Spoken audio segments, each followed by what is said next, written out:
I'm gonna learn you something today. This is how the lumber industry works. A guy buys some land to build a house. It's covered in trees. He calls a logger to knock down all the trees. The logger purchases the logs from the landowner by the board foot. Now, a board foot is this. It's 12 inches by 12 inches by an inch thick. And the logs are purchased by how many board feet fit in one log.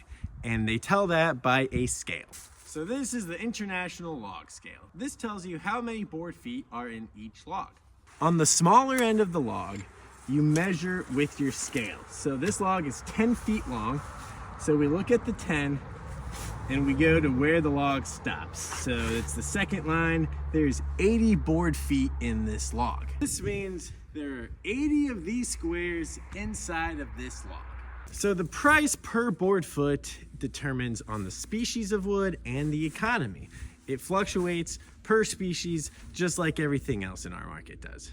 For this example, we are going to use nice, easy numbers. The landowner sells the logs to the logger for, let's say, $1 a board foot.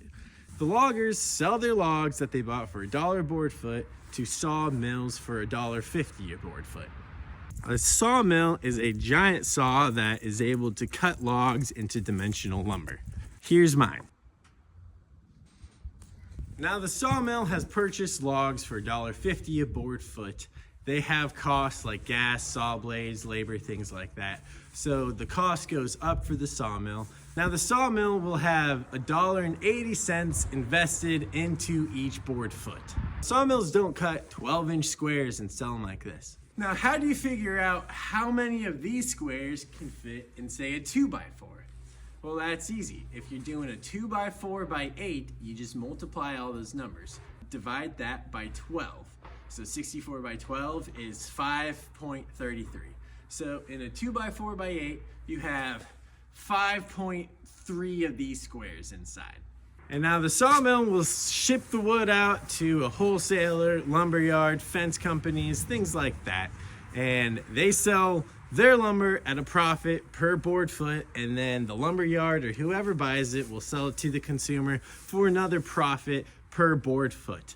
And now if you're ever wondering why lumber is so expensive, because there's a whole chain to cut down the tree, turn it into lumber, into a house, into a fence, and everybody in between is marking it up and making their profit.